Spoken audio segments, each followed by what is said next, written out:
Salve, salve, meus amigos, minhas amigas. Chegamos, resumão da 19ª rodada do Campeonato Brasileiro. Chegando aqui com vocês. Antes de mais nada, deixe seu like, inscreva-se no canal e comente sobre o que você achou dessa 19ª rodada. Os jogos na 19ª rodada mais curta, as próximas rodadas serão completas nos finais de semana. Nos meios de semana teremos aí nesse mês de agosto Copa do Brasil e Libertadores e Sul-Americana. Então alguns jogos atrasados começarão a ser repostos. Vamos ver como vão ficar essas tabelas de meio de semana. Essa última semana tivemos Criciúma e Fortaleza, que era um jogo da terceira rodada que foi realizado. Então aos poucos os times vão ficando com o mesmo número de jogos, mas vamos falar dessa rodada de meio de semana, de como ficou a tabela e prospectar um pouco do que será as próximas rodadas. Tivemos na quarta-feira Cruzeiro 2, Juventude 0, mais uma vitória do Cruzeiro. O Cruzeiro encosta no G4, ainda com um jogo a menos. Cruzeiro, na minha opinião, ainda é um candidato a brigar pelas primeiras posições. Com 8 pontos é um pouco difícil ficar ali na briga pelo título, por mais que tenha um jogo a menos, porque o Cruzeiro ainda falta ganhar os jogos grandes. Ganhar de Flamengo, ganhar de Palmeiras. Tem agora a próxima rodada o jogo contra o Botafogo, que é um jogo importante, quem sabe ganhando do próprio Botafogo. Aí sim pode entrar de vez pela briga. Os reforços do Cruzeiro começam a entrar, começam a jogar. Lautaro Dias, o Caio Jorge.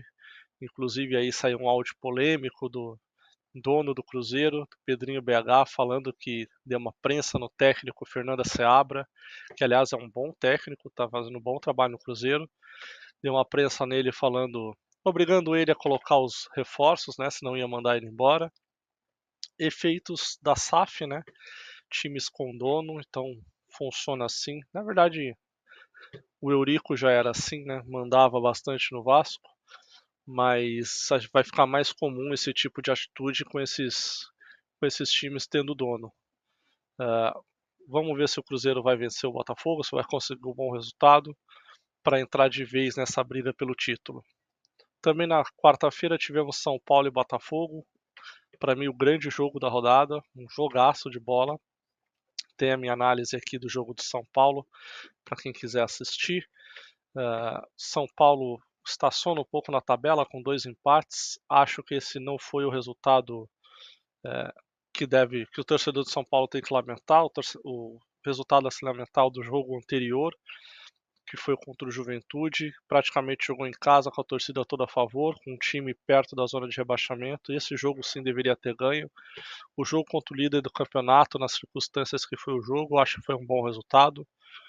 E para o Botafogo, um time muito forte, um time muito ciente do que faz dentro de campo. Eu acho que é um time diferente do time de 2023, porque na minha opinião é um time melhor treinado do que o time do Luiz Castro. Eu acho que muito que afetou a saída do Luiz Castro não foi só a saída do técnico, foi que era um time que tinha muitos defeitos e que depois ninguém conseguiu consertar esses defeitos. E aí depois sucumbiu no final do campeonato. Acredito que esse time do Botafogo é muito mais constante, muito mais forte do que o time do ano passado. Vitória 1, Flamengo 2. Flamengo reclamou muito sobre os desfalques, né? Com relação à Copa América, os desfalques uruguaios. E os jogos em que não teve os jogadores da Copa América, teve jogos muito bons do Flamengo. O Flamengo teve bons resultados. E agora com a volta dos jogadores, estranhamente não está rendendo o time. Então vamos ver aí como vai ser os próximos jogos, se o time vai voltar a render. Mas parece que o Flamengo, por incrível que pareça, o time mais forte ficou pior. De qualquer forma, vem vencendo, mais uma vitória do Flamengo. E o Vitória, que estava com um empate na mão, acho que quis ganhar do Flamengo e acabou perdendo. Aí o time tem que ter um pouco de consciência quando você está brigando lá embaixo, com um time muito acima da tabela, qualquer ponto é valioso. E aí, ao invés de sair com ponto, sai com 0 e fica mais próximo ainda da zona de rebaixamento. Fluminense 1, Palmeiras 0. Mais um bom resultado do Fluminense, terceiro resultado seguido do Fluminense com pontos. Então são 2 vitórias e um empate, 3 jogos sem derrota do Fluminense. Vai reabilitando, mas a situação do Fluminense era tão ruim, que mesmo assim ainda continua em na 19ª colocação. Então ainda vai precisar remar bastante o Fluminense para sair da situação. Acredito agora com o Thiago Silva. Nas últimas rodadas eu vi um cenário bem preocupante com o Fluminense, mas agora com o Mano Menezes e com o Thiago Silva, eu acredito que vai dar mais solidez defensiva e aí para de tomar gol, e parando de tomar gol, automaticamente você começa a somar ponto. E para quem está lá embaixo, qualquer ponto é vantajoso. Então, importante resultado do Fluminense contra um adversário fortíssimo em casa. A torcida voltou a comparecer no Maracanã, grande público no Maracanã. E aí, com esse combo, time mais forte, um técnico um pouco mais seguro e a torcida apoiando, eu acho que o Fluminense tem grandes chances de sair da zona de rebaixamento. Atlético Goianiense e Bahia. Péssimo resultado por Bahia. Bahia deu uma estagnada, últimos jogos bem ruins do Bahia. Nos últimos 5 jogos, apenas uma vitória. O time do Ceni aí deu uma travada. Coincidência ou não, ele começou a reclamar dos jogadores. Infelizmente é uma mania do Rogério, reclamar do elenco quando as coisas começam a não dar certo. E aí é o primeiro sinal que começa a desandar o trabalho do Rogério. No São Paulo foi assim, começou a atacar o elenco e aí o trabalho começou a desandar. Vamos ver os próximos jogos do Bahia City como que vão ser. E o Atlético Goianiense vai continuar aí no final da tabela, depois que demitiu o Jair Ventura, que para mim foi um erro. Agora com o Wagner Mancini vai ser lutando ali para tentar sair da última posição. Eu acho que dificilmente o Atlético Goianiense sai. Chegou ali na lanterna. É diferente de um Fluminense e de um Grêmio que tem time para sair dessa situação. O Atlético Goianiense não tem. Então acho que vai ser o candidato mais forte ao rebaixamento. E o último jogo da rodada, que foi Corinthians e Grêmio. Bom resultado para o Grêmio, na minha opinião, porque você não deixa o Corinthians se afastar, joga fora de casa e ainda soma ponto, numa rodada em que praticamente ninguém ali de baixo pontuou. Então, vantajoso para o Grêmio, mais um passinho para fora da zona de rebaixamento. Sempre disse que com o Renato o Grêmio não cai. No jogo contra o São Paulo, eu já fiz a análise do jogo e o Grêmio fez um segundo tempo muito bom. Dessa vez ele fez um jogo inteiro muito bom. E aí foi meio. O empate foi meio no modo Corinthians, né? Um pênalti duvidoso e o gol no final meio que não abafa. Então, para o Corinthians ainda relativamente bom resultado, porque fica longe da zona de rebaixamento, não deixa o adversário se aproximar. E para o Grêmio também foi bom, porque não deixou o adversário se afastar. A tabela ficou dessa forma: Botafogo com 40 pontos, líder com 19 jogos. Só pode ser ultrapassado no título simbólico do primeiro turno pelo Flamengo, que tem 37 pontos, 3 pontos atrás. O Flamengo tem o jogo atrasado contra o Inter para fazer, mas aí precisa de um saldinho de gol ali para conseguir passar o Botafogo. Palmeiras na terceira posição já cai. Nos últimos 3 jogos perdeu 2.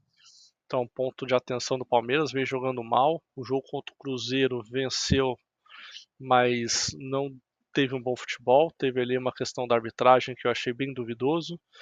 Com 36 pontos em 19 jogos. Fortaleza chega aos 33 pontos em 18 jogos. Um jogo ainda por fazer. Então pode chegar nessa terceira posição. Ótimo trabalho do Vojvoda novamente. 4 vitórias seguidas.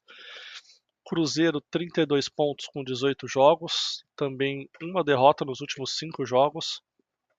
Vamos ver agora contra o Botafogo. Essa derrota foi contra o Palmeiras. Vamos ver contra o Botafogo se o Cruzeiro consegue um bom resultado, porque nos jogos contra os times da ponta da tabela, o Cruzeiro não ganha nenhum. Isso é importante se o Cruzeiro vislumbra ser campeão brasileiro. São Paulo com os mesmos 32 pontos, porém com 19 jogos e uma vitória a menos. aí nos últimos 5 jogos oscilando bastante o São Paulo. Agora vai começar uma sequência de jogos com desfalques, sem Pablo Maia, sem Alisson. Lucas já não joga o próximo jogo porque vai estar suspenso. Vamos ver como o São Paulo vai lidar aí com 3 competições, Copa do Brasil e Libertadores, que vem em agosto. Jogos difíceis pelo brasileiro, vai pegar o Fortaleza fora, vai pegar o Flamengo em casa, tem o jogo contra o Palmeiras próximo também. Vamos ver como o São Paulo vai lidar com essa sequência de jogos. Depois veio o Bahia na 7ª posição, com 31 pontos em 19 jogos, uma queda do Bahia, chegou a ser vice-líder do campeonato. Atlético Paranaense com 25, aí a gente já percebe um descolamento entre o 7º e o 8º colocado. O Atlético Paranaense tem 2 jogos a menos, é verdade, pode chegar a possíveis 31 pontos, mas pela campanha que o Atlético foi fazendo, não dá para dizer que vai chegar ali aos 31 pontos. Então a gente já vê ele do 7º colocado até o 4º uma briga pelo G4, os 3 primeiros ali uma briga pelo título.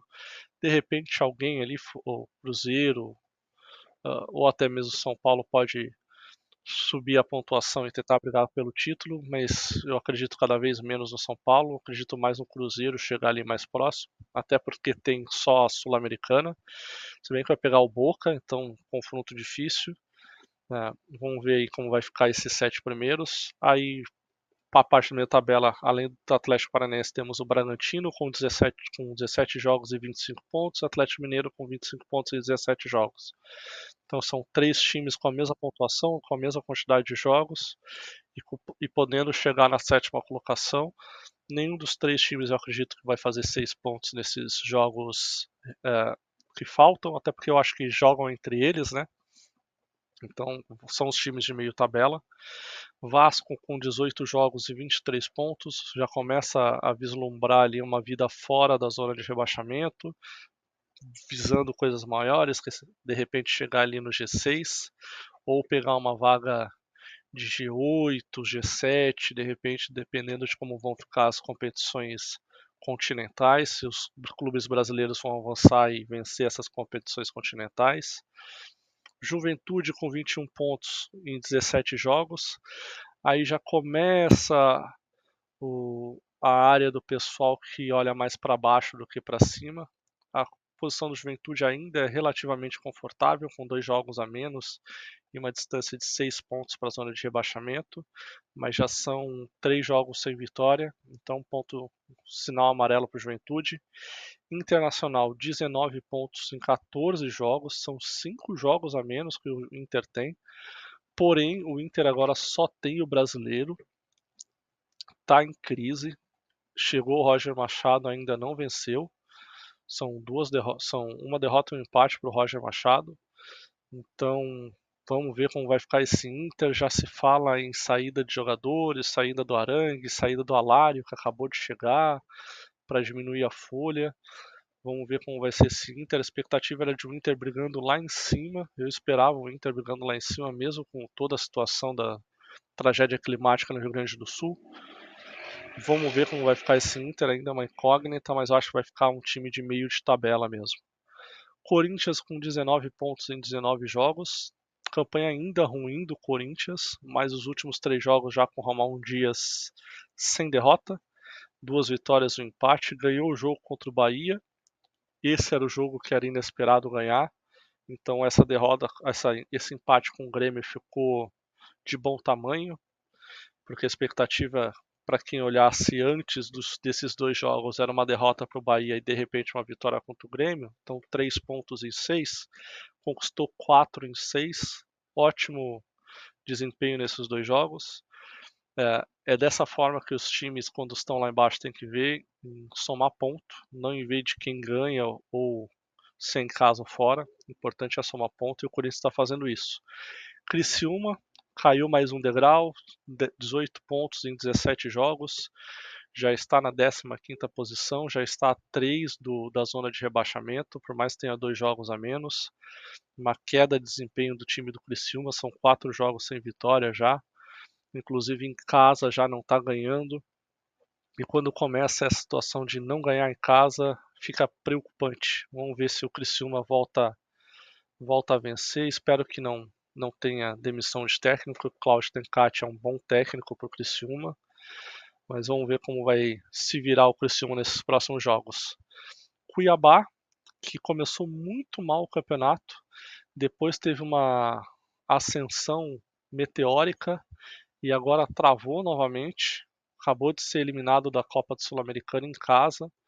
17 pontos em 17 jogos, já está a 2 da zona de rebaixamento. Volta a acender um sinal laranja aí para o Cuiabá.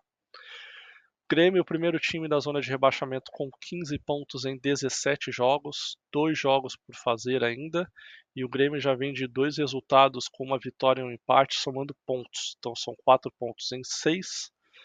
Já começa um pouquinho o sinal de melhora do Grêmio, o desempenho do time melhora, e tem jogadores que fazem a diferença, como o Soteldo, como o Cristaldo, agora com 2 novos contratados, o atacante estreou ontem.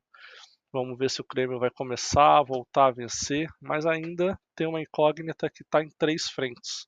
Então vamos ver como o Grêmio vai lidar com essas 3 competições, se vai poupar em alguma delas visando o brasileiro, ou se vai largar o brasileiro. Se largar o brasileiro, aí eu acho que vai ser bem complicado para o Grêmio. Vitória com 15 pontos em 19 jogos, eu acho que já começa a ficar mais claro que o Vitória e o Atlético Goianiense vão ali ficar bem próximos na zona de rebaixamento. Vitória aí com 4 derrotas seguidas, não sabe o que é o nome do time há 4 jogos, então sinal vermelhíssimo para o Vitória. Fluminense aí, já tinha falado antes, 3 jogos sem perder, uma derrota nos últimos 5 jogos. Antes o Fluminense vinha de 6 derrotas seguidas, então já é um sinal de melhora do time com o Mano, já muda a postura do time, o time já começa a jogar mais ajeitado, mais seguro atrás, e aí começa a somar ponto e já começa a ficar longe da zona de rebaixamento. Chegou a ter 8 pontos o Fluminense, agora já tem 14, já praticamente dobrou a quantidade de pontos em poucos jogos. E agora, antes chegava a estar 3 rodadas de sair da zona de rebaixamento, precisava de 9 pontos, agora precisa de só 3 para sair. Então já é uma outra situação para o Fluminense já começa a olhar um pouquinho mais de atenção para fora da zona de rebaixamento. Também mesma situação do Grêmio, 3 frentes, em uma delas vai jogar contra o próprio Grêmio na Libertadores, defende o título, e o outro jogo é pela Copa do Brasil. Pessoalmente falando, se eu fosse da comissão técnica do Fluminense, eu iria para a Libertadores com força máxima contra o Grêmio, que é um jogo viável, e pela Copa do Brasil eu tentava levar no banho-maria, fazer um time mesclado para focar nessa situação do brasileiro para sair da zona de rebaixamento. E na última colocação, agora já 2 pontos atrás do Fluminense, é o Atlético Goianiense, e esse sim, para mim, já começa a dar sinais de primeiro time já visando a Série B do ano que vem. O Adson Pinheiro, se não me engano, que é o presidente do Atlético, logo logo já vai vir com alguma declaração que eles vão estar visando a Série B. Ele é um cara bem ciente das limitações do time. Então acho que logo o Atlético Goianiense já vai começar a fazer uma limpa, já vai começar a diminuir o elenco, já visando o próximo ano. Então por hoje é isso, pessoal. Ficamos aí com um resumão da rodada. Em breve o vídeo sobre a 20ª rodada, sobre os palpites para a 20ª rodada. E de repente aí um vídeo sobre a situação do mercado dos clubes. Ficamos por hoje. Um grande abraço para vocês. Até a próxima. Fui!